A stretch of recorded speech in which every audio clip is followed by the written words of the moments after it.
Donc aujourd'hui, nous rencontrons Renée Robitaille, j'espère que je le prononce bien, c'est bon, qui est conteuse. Donc, est-ce que vous pouvez vous présenter en quelques mots, en quoi cela consiste de raconter des histoires?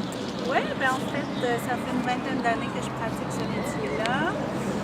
Je raconte à la fois pour les adultes ou pour les enfants, donc ça peut être spectacle familial, scolaire ou vraiment adulte. J'ai différents répertoires, entre autres les contes coquins que les gens aiment beaucoup, un petit peu des histoires bourgeoises mais racontées dans des moufleries. Et puis, depuis plusieurs années, je me penche beaucoup sur le récit de vie. Entre autres, je suis allée pas mal dans les communautés nordiques au Québec et au Canada pour m'asseoir avec les gens, soit les autochtones ou les blancs qui vivent dans le nord, puis juste les écouter parler puis écrire à partir de ça. D'accord. Donc la légende de Carcajou, qui est parue aux éditions Planète Rebelle, est un écrit qui découle de ces rencontres-là? C'est un petit peu indirect, mais en fait, oui, ça a été en m'asseyant avec des amis autochtones que l'histoire qui est traditionnelle, c'est pas moi qui l'ai inventée. Elle vient du peuple d'Aîné du nord du Manitoba. Et puis, ça a été vraiment un coup de cœur de lire cette histoire-là, sauf que c'est comme si j'arrivais pas à plonger véritablement dans l'essence de ce récit-là jusqu'à ce que je m'assoie avec des amis autochtones qui m'ont vraiment donné des clés, je dirais, pour mieux comprendre l'histoire. Puis là, vraiment, ça a été comme tout un paysage, puis un univers dans lequel j'ai pu pénétrer pour le rendre avec le plus de sensibilité possible. Parce que quand on écrit, quand on est conteuse, moi j'écris, mais c'est comme si j'écris de manière... c'est un peu comme un film en fait, la façon dont j'écris. C'est-à-dire que j'écris des images, j'écris des sensations. Puis à partir de là, le lecteur va... C'est comme si l'univers devient vraiment en 3 dimensions et peut se l'approprier. C'est un petit peu différent d'une écriture plus littéraire. Qui est peut-être plus plate. Peut-être pas plate. En tout cas, chez nous, plate, ça veut dire ennuyante. C'est Ah, ça que je veux c'est dommage. Oui, non, c'est ça, plus plate en ce sens que... Oui, peut-être qu'il y a... En tout cas, c'est comme si la dimension sensorielle vient nous aider à ressentir des émotions davantage, peut-être. En tout cas, j'essaye. D'accord. Et la légende du Carcajou, finalement, de quoi ça parle? Le carcajou, c'est un animal qui existe. Il vit dans le nord donc, du pays, chez nous. Et puis, il est très farouche, mais très féroce. C'est-à-dire que très, très peureux, mais très féroce en même temps. Donc, il se cache beaucoup. Ce qui fait que c'est très difficile. Il n'y a pas beaucoup de gens qui disent qu'ils ont vu un carcajou dans leur vie. Alors, cette légende-là raconte comment le carcajou, qui était l'esprit maléfique de la forêt autrefois, et géant, est devenu tout petit, mais qui a toujours conservé sa grande force et son côté assez griffu et malin, pas mal. Ça ressemble un peu à un ours, non? Enfin, un ours en plus petit. Un petit ours. Avec un peu un croisement entre l'ours et le blaireau. Ouais, je dirais que c'est une bonne description. Il me semble. Il y a des très longs poils, très très griffus. Les dents sont impressionnantes. Ouais, c'est dangereux. Il vient enlever un petit garçon dans son village en fait. Il va le kidnapper, il va partir avec pour le dévorer. Puis finalement, c'est la grand-mère qui va intervenir pour aller récupérer son petit-fils. Mais comme elle a une grande connaissance des plantes, elle va se transformer en femelle ours pour aller récupérer son petit-fils à l'aide des autres animaux de la forêt. D'accord. Donc vous avez écrit de nombreux contes, mais finalement l'écriture, c'est pas la seule façon que vous avez de partager ces histoires. Est-ce que c'est la même chose de conter par écrit ou de conter à l'oral, et est-ce que c'est plus complexe dans un cas que dans l'autre? C'est assez différent. Souvent, je vais d'abord dire les histoires, comme me les mettre en bouche.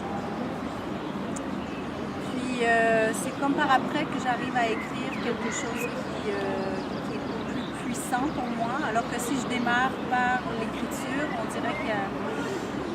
dirait que j'ai besoin de voir l'univers, de voir le paysage, ressentir les textures, les émotions pour commencer à les écrire.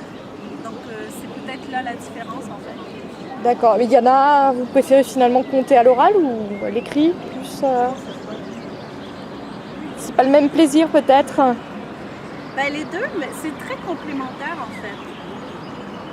Ouais, je pense que j'ai une facilité pour raconter des histoires devant un public. Et comme c'est très vivant et qu'à chaque fois c'est différent parce que c'est pas le même public, le contexte est différent. Puis mes histoires, je les connais pas par cœur non plus. Je les écris, oui, mais quand c'est écrit, c'est figé. Et moi, je n'apprends pas ces histoires-là, c'est-à-dire que j'apprends les squelettes des histoires. Et puis à partir de là, ben, comme c'est très vivant de raconter des histoires devant des gens, il y a quelque chose qui me nourrit beaucoup. Alors que quand j'écris, ben, je suis devant mon ordinateur, ça me nourrit un peu moins. Après, quand il y a une rencontre avec les lecteurs, ben, c'est sûr que c'est très très agréable, mais je dirais que des fois, d'échanger des mots, c'est pas aussi puissant que de raconter et de sentir l'énergie qui circule. D'accord. Oui, bah oui.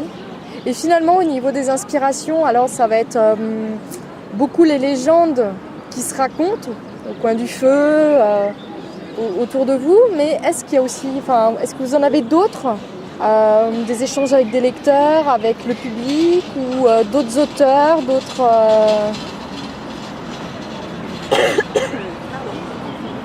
Oula. Je dirais que ce qui m'inspire beaucoup, c'est la rencontre avec l'humain. Donc c'est vrai qu'à partir du moment où je parle avec, je sais pas, ça peut être un lecteur ou un autre auteur, des fois de prendre le pouls d'un territoire. Je m'excuse, je suis vraiment étouffée en fait. Il aurait fallu que... C'est comme si j'avais avalé une poussière. Je vais peut-être recommencer à partir de la question. Oui, après on recoupera. Oui, c'est ça. Ouais. Donc, je vais peut-être juste redire la question. C'était sur les sources d'inspiration en fait. Comment vous... de quoi vous vous inspirez? Seulement des contes que vous entendez au coin du feu d'autres personnes? Ou est-ce que les échanges que vous avez avec vos lecteurs, avec votre public ou d'autres conteurs, d'autres auteurs nourrissent-ils vos inspirations ou pas? Alors, c'est vrai qu'à partir du moment où je m'assois avec des gens, pour moi c'est très très inspirant parce que je suis d'abord intéressée par la rencontre avec l'être humain en fait. Puis c'est sûr que les histoires traditionnelles telles qu'on les trouve dans les livres, elles peuvent me toucher profondément, mais c'est comme si j'ai une démarche de plus à faire pour me l'approprier cette histoire-là en fait. Mais on dirait que tout de suite, quand une histoire est racontée dans la bouche de quelqu'un, par exemple si on est en train de discuter,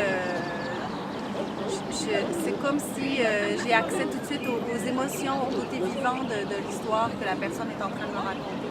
Bien sûr, après, quand je suis en échange avec une personne, je ne peux pas reprendre cette histoire-là telle qu'elle parce que il faut la retravailler, c'est comme une base d'inspiration en fait. D'accord. Et d'ailleurs, au final, sur quoi travaillez-vous actuellement? Alors, en ce moment, je travaille sur des récits intimes, sur la sexualité des femmes, en fait.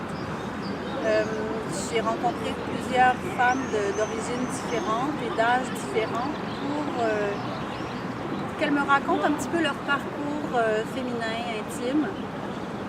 Donc oui, on parle de la sexualité, mais on parle aussi des héritages générationnels, de ce que ces femmes-là ont reçu de de leur mère, de leur grand-mère et de leur père aussi parce que le masculin fait toujours partie du féminin.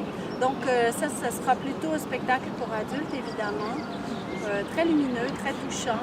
Donc on va être encore une fois basé sur des récits de vie. Puis à la suite de ce spectacle-là, je vais écrire parce qu'il y a beaucoup de choses que je ne peux pas mettre dans un spectacle qui dure 1h15, 1h30, alors que là, ces récits-là, ils sont...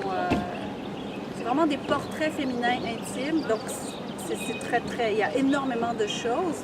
Alors là, je vais plutôt y aller sur soit un roman ou un recueil de portraits. D'accord. Et qui paraîtrait, vous avez déjà une maison d'édition de prévue ou c'est pas encore décidé? On va voir ça. C'est ça. J'ai quelques idées. C'est assez restreint aussi parce que bon, je vais d'abord cibler des maisons d'édition que je sais qui vont être intéressées. Mais c'est pas.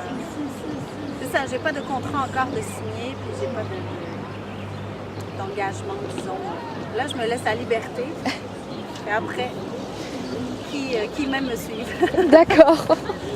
Donc d'ailleurs, finalement, nous, on vous suit pendant 4 jours aux Imaginales. Donc, est-ce que si vous aviez un mot à dire aux festivaliers, quel serait-il? De venir voir le spectacle, parce que je vais présenter un spectacle vendredi soir, le 25, à 20h30, dans le Magic Mirror du Salon Perdu, je crois. D'accord, très bien. Ouais. Et puis de venir jaser avec nous parce que c'est tellement sympathique de rencontrer les auteurs, de pas être intimidé parce que des fois les gens passent et puis ils sont un peu gênés d'oser venir prendre du temps avec nous parce que bon, mais on est là pour ça donc c'est super agréable, c'est des belles rencontres.